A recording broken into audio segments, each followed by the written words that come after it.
Ateş her şeyi yutuyor. Ama küllerin arasından tek bir gerçek doğuyor. Hazır mısın? İşte durdurulamaz yükseliş. Rüzgar Balkan dağlarının üzerinden ağır bir haber taşıdı. Bir hükümdar toprağa düştü. Bir diğeri o toprağın üzerinde kaderi devraldı. Soru şimdi daha sert, daha keskin. Bir imparatorluk en karanlık anda yeni bir yıldırım bulabilir mi? Kosova Ovası'nda sis dağılmadan, sancaklar henüz yere düşmeden. Genç bir hükümdar adım attı ileri. Gözlerinde öfke yoktu. Yalnızca karar. Arkasında yaralı bir ordu, önünde karanlığa gömülü bir gelecek. İşte o an. Osmanlı tarihinin en hızlı, en sert yükselişlerinden biri başladı. 1389 yazı. Kosova Savaşı'nın ardından Balkanlar ne bir zaferin sessizliğine ne de bir yenilginin ağıdına benziyordu. Her yer boşluk, tereddüt, korku. Sırp prenslikleri önderini kaybetmişti. Macar krallığı yeni bir tehdidin yaklaştığını hissediyordu. Venedik ve Ceneviz ticaret yollarının kaderini yeniden hesaplıyordu. Ve tüm bu dağınık dengelerin ortasında Osmanlı'nın kalbi bir anlığına durdu. Çünkü Murad Hüdavendigar artık yoktu. Bu siyasi tabloda tek sorunun cevabı hayatiydi. Osmanlı düzeni çökecek miydi yoksa yeni bir hükümdar tüm dengeleri yeniden mi kuracaktı? Kosova'dan sonra Osmanlı sadece savaş kazanmış değildi. Aynı zamanda bütün Balkan coğrafyasının bakışlarını üzerine toplamıştı. Fakat zaferin arkasında derin yaralar vardı. Ordu yorgundu. Uçbeyleri kendi bölgelerinde gergin bir bekleyiş içindeydi. Balkan hakimiyeti belirsizdi. Haçlı dünyası yeni bir ittifak için sessizce hazırlanmaya başlıyordu. Tam bu atmosferde taht, savaş meydanında, kanın koktuğu, tozun hala havada asılı durduğu bir yerde Bayezid'e geçti. Ve o, daha ilk anda bir şey yaptı. Hızıyla korkuttu, düzeniyle şaşırttı. Balkanlarda Yıldırım adının ilk fısıltısı böyle yayıldı. Bu bölümde işte o fısıltının nasıl büyüyüp bir efsaneye dönüştüğünü izleyeceğiz. 1389'dan 1396'ya giden yolda Nibolu'ya uzanan taşların nasıl döşendiğini, Osmanlı'nın en keskin yükseliş dalgasının nasıl başladığını, Kosova'nın üzerinden henüz bir gün bile geçmemişti. Ovada hala duman, tepelerde hala çığlıkların yankısı. Fakat bir hükümdar tereddüt etmedi. Çünkü devlet beklemez, zaman beklemez, kader hiç beklemez. Bayezid, babasının cansız bedeninin başında sadece bir söz söyledi. Düzen dağılmayacak. Bu cümle Osmanlı'nın Balkanlardaki devamlılığıydı. Ve işte ilk adım. Savaşın bitiminde komutanlar bir çember oluşturdu. Sancağın gölgesi uzun, askerlerin nefesi ağırdı. Bayezid ne bir taht odası bekledi ne de bir tören. Kosova toprağının üstünde, kanın ve kaderin harman olduğu yerde orduya şöyle seslendi. Bu zaferin bedeli ağırdır. Ama geri adım atanı tarih affetmez. Ben yürürsem siz de yürüyeceksiniz. Kimse karşı çıkmadı. O an Osmanlı ordusu yeni hükümdarını savaş meydanında tanıdı. Bu tarih için önemli bir işaretti. Bayezid'in gücü meşruiyetten değil, hızdan doğuyordu. Kosova'dan dönen haberler uç beylerine ulaşmıştı. Kimi endişeli, kimi kararsız, kimi fırsat kollayan. Bayezid bu dağınıklığı sezdi. Sarayda değil, doğrudan sefer yolu üzerinde emirler gönderdi. Düzen bozulmayacak, her sancak yerinde kalacak. Kendi yoluna kıran düşürenin boynu vurulacak. Ton belliydi. Ne pazarlık vardı, ne taviz. Balkanlardaki Osmanlı hakimiyeti sert bir iradeyle yeniden çivileniyordu. Bu tavır kısa sürede bir söylentiyi doğurdu. Yeni hükümdarın bakışı kılıç kadar keskin. Kosova sonrası Balkanlar bir satranç tahtasına benziyordu. Her taş yerinden oynamıştı. Sırp despotlukları liderini kaybetmişti. Bulgar boyarları bir sonraki rüzgarın nereden eseceğini bilmiyordu. Macar kralı Sigismund, yükselen Osmanlı baskısını fark etmişti. Eflak voyvodaları sessizce ittifak arıyordu. Bayezid, tüm bu hareketliliği tek bir cümleye indirdi. Korku, hakimiyetin ilk adımıdır. Ve harekete geçti. Artık Osmanlı yalnızca toprak genişletmeye değil, zamanı kendi lehine bükmeye başlamıştı. Balkanlarda boşluk vardı ama boşluk uzun süre boş kalmazdı. Bayezid'in atı ilk önce nereye basacaktı? Bir sonraki bölüm, Yıldırım'ın Balkan seferleri, ilk darbe. Osmanlı'nın yükseliş dalgasının gerçek başlangıcı. Kosova'nın üzerinden henüz çekilmemişti. Toprak büyük savaşın küllerini hala taşıyordu. Ama Bayezid durmadı. Durmayı düşünmedi bile. Çünkü o an iyi biliyordu. Zaferin ertesi gününde hız, devletin nefesidir. Nefes kesilirse imparatorluk da tökezler. Ve Yıldırım Bayezid, imparatorluğun nefesini açmak için harekete geçti. Kosova'dan sonra Sırp topraklarında lider yoktu. Lazar ölmüş, feodal beyler dağılmış, köyler korkuyla kapılarını kapatmıştı. Bayezid bu boşluğu sezdi. Ordusuna tek bir emir verdi. "Sancağı kaldırın, hızlı ilerliyoruz." Sırp diyarına girdiğinde hiçbir kale tam direnemedi. Çünkü Osmanlı ordusu bir ordu gibi değil, bir gölge gibi ilerliyordu. Her köyde aynı fısıltı yükseliyordu. Yeni padişah Yıldırım gibi. Nereye dokunsa düşürüyor. Bu efsanenin ilk kıvılcımıydı. Sırp topraklarında Bayezid 3 şeyi hedefledi: İhaneti bitirmek, vergi düzenini oturtmak, Macaristan'a mesaj göndermek. Bu yüzden Morava hattında saklanan küçük derebeylerini birer birer önüne getirdi. Direnenin kalesi yıkıldı, sadakat gösterenin sancağı korundu.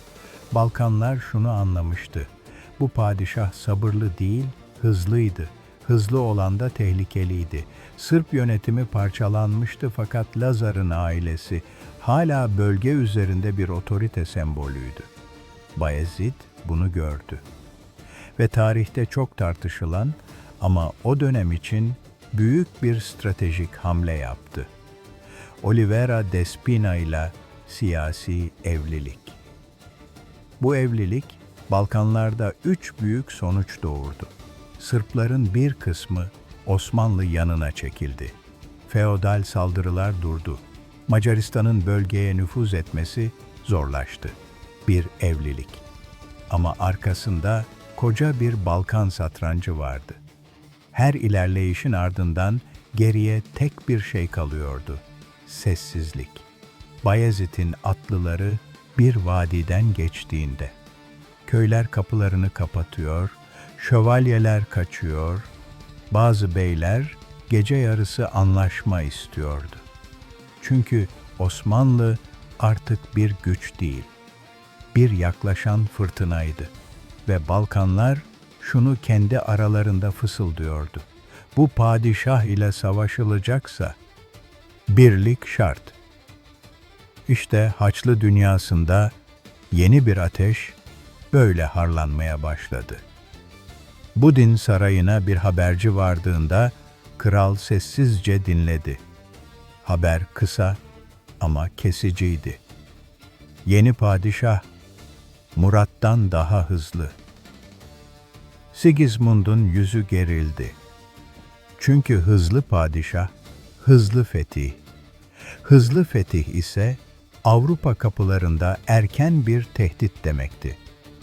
Haçlı dünyası, Kosova'nın şokundan çıkamadan şimdi yeni bir isim duyuyordu: yıldırım. Ve Avrupa'da ilk kez yüksek sesle şu cümle söylendi: bu yıldırım durdurulmazsa sıradaki biz oluruz. Böylece Avrupa'da büyük bir çağrının ilk işareti doğdu. Yeni bir Haçlı seferi. Rüzgar bu kez kuzeyden esiyordu. Tuna boylarının soğuk nefesi, yaklaşan fırtınayı haber veren bir işaret gibiydi. Bayezid, Sırp topraklarını sükûnete kavuşturduktan sonra yüzünü Balkanların kalbine çevirdi. Bulgaristan, Tırnova'nın kadim tahtı, Vidin'in sisli kaleleri ve arada kaderi belirleyecek bir nehir, Tuna. Osmanlı'nın Balkanlarda kalıcı bir devlet olabilmesi için bu bölge artık bir seçenek değil, zorunluluktu. Tırnova'da Çar Ivan Şişman, Kosova'dan gelen haberlerle yıkılmıştı. Çünkü dengeler bir anda değişmişti. Sırp ittifakı çökmüştü. Macaristan henüz harekete geçmemişti. Osmanlı, Balkanlarda tek büyük güç haline geliyordu. Şişman, kaçınılmaz bir gerçekle yüzleşti. Artık Osmanlı'ya karşı tek başına dayanamazdı. Bayezid bunu çok iyi biliyordu. Tırnova üzerine yürümek yerine farklı bir yöntem seçti. Baskı, sürekli, kesintisiz, nefes aldırmayan bir baskı. Vergiler artırıldı, kale garnizonları güçlendirildi, ticaret yolları Osmanlı kontrolüne alındı. Bu, savaşmadan diz çöktüren bir stratejiydi. Tuna'nın kıyısında Vidin, sisli sabahlara uyanan, yüzyıllardır istilalara tanıklık eden bir kale şehri. Bayezid için Vidin'in anlamı açıktı. Tuna'yı tutan, Balkanları da tutar. Bu yüzden seferin gerçek ağırlığı Vidin üzerine yöneldi. Şehir kuşatılmadı. Bayezid önce çevresini sardı. Tuna üzerindeki geçitleri kontrol altına aldı. Macar sınır karakollarına gözdağı verdi. Vidin'in tedarik yollarını tek tek kesti. Şehir direnemedi. Vidin Prensi Ivan Sratsimir, Osmanlı üstünlüğünü kabul etti. Bu an, Balkan tarihine bir dönüm noktası olarak geçti. Tuna ilk kez Osmanlı'nın nefesini bu kadar yakından hissetti. Bayezid, Vidin'in itaatini aldıktan sonra nehrin kıyısına indi. Bu sahne, tarihçilerin sık sık anlattığı halk efsanelerine karışmış bir andır. Sisli bir sabah. Tuna'nın soğuk yüzü buz gibi parlıyor ve Bayezid, kıyıya dikilen sancağa uzun bir süre sessizce bakıyor. O an söylediği sözü rivayetler farklı aktarır ama anlam hep aynıdır. Bu nehir bizim için bir sınır değil, bir yol olacak. Bu cümle Osmanlı'nın Balkan stratejisinin özüdür. Sınır yok, duran çizgi yok, yalnızca ilerleyiş var. Tuna hattının Osmanlı kontrolüne geçmesi Avrupa saraylarında depreme neden oldu. Budin'de Macar kralı Sigismund haritayı açıp uzun süre sessiz kaldı. Her kalenin üzerine tek tek işaret koydu ve bir gerçeği fark etti. Osmanlı artık Balkanlarda durdurulamaz. Bu fark ediş tarihte çok önemli bir süreci başlattı. Macaristan ittifak çağrısı yaptı. Papalık destek verdi.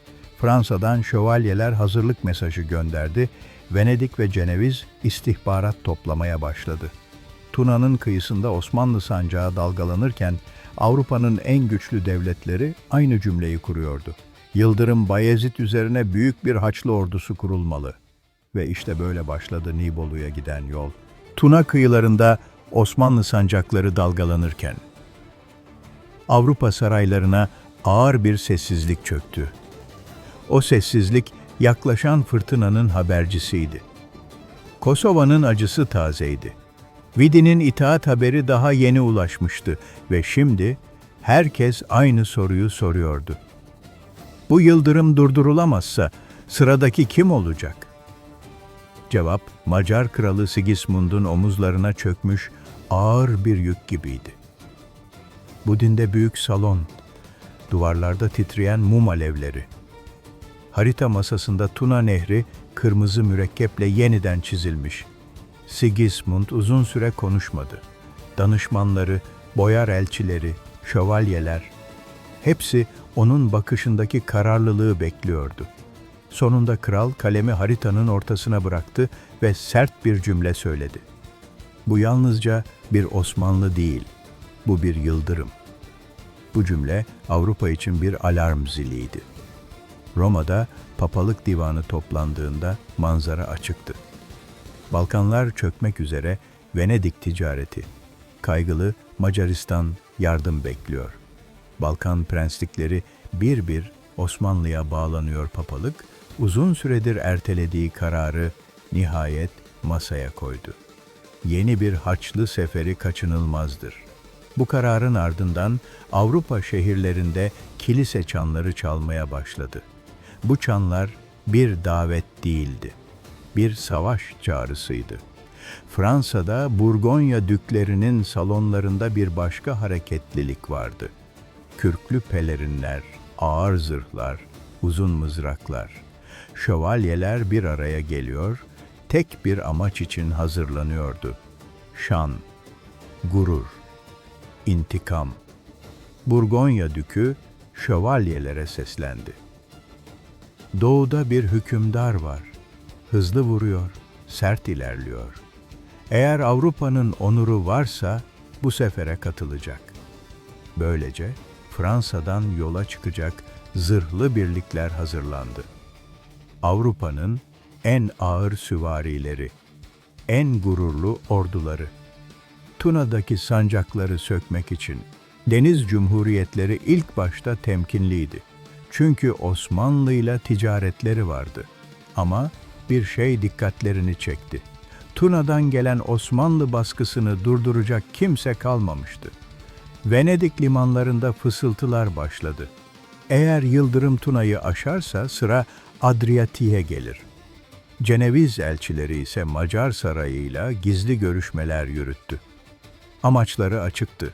Yıldırım'ın hızını kesmek. Akdeniz'in tuzlu rüzgarı bile artık yaklaşan büyük karşılaşmayı hissediyordu. Avrupa saraylarında şu cümle giderek yaygınlaştı. Balkanlar düşerse Macaristan düşer. Macaristan düşerse Almanya düşer. Almanya düşerse Avrupa biter. Bu zincir korku Haçlı ateşini harlayan en büyük güç oldu. Ve bu ateş nihayet tek bir noktada toplandı, Nibolu.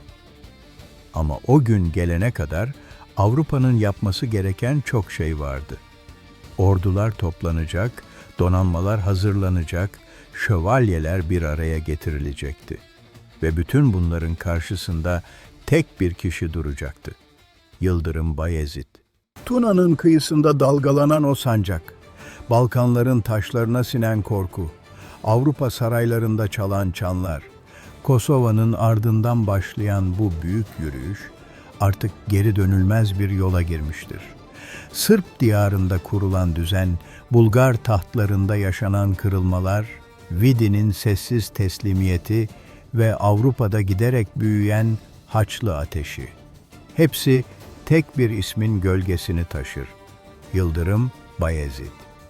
Bu bölümde onun ilk yıllarını, yükselen gölgesini, Balkanlarda hızla sertleşen düzenini ve Avrupa'nın nefesini daraltan ilerleyişini gördük. Ama bütün bunlar yaklaşan büyük fırtınanın sadece ilk uğultusuydu. Bir sonraki bölümde Haçlı ordusunun nasıl büyüdüğünü, Avrupa'nın en ünlü şövalyelerinin hangi vaatlerle toplandığını, Yıldırım Bayezid'in Anadolu ve Rumeli'de Nibolu öncesi yaptığı son hazırlıkları ve tarihin en kanlı meydanlarından biri olan Nibolu Savaşı'nın başlangıç anlarını izleyeceğiz. Tuna'nın soğuk rüzgarı, iki dünyanın çarpışacağı o büyük güne doğru esiyor. Artık hiç kimse geri adım atamaz. Eğer bu hikayeyi beğendiyseniz abone olmayı, bu bölümün devamı için bir beğeni bırakmayı ve şu soruyu yorumlarda yanıtlamayı unutmayın. Sizce Avrupa Yıldırım Bayezid'i durdurabilecek miydi? Her yorum bu seriyi daha fazla kişiye ulaştırıyor. Ve unutmayın, en çok beğeni alan yorumu bir sonraki videoda okuyacağız. Her çarşamba saat 21'de bu hikayenin bir sonraki bölümüyle yeniden karşınızda olacağız. Bir kitaptan fazla, bir filmden daha gerçek. Şimdi arkanıza yaslanın ve rahatlayın. Çünkü film gibi tarih başlıyor.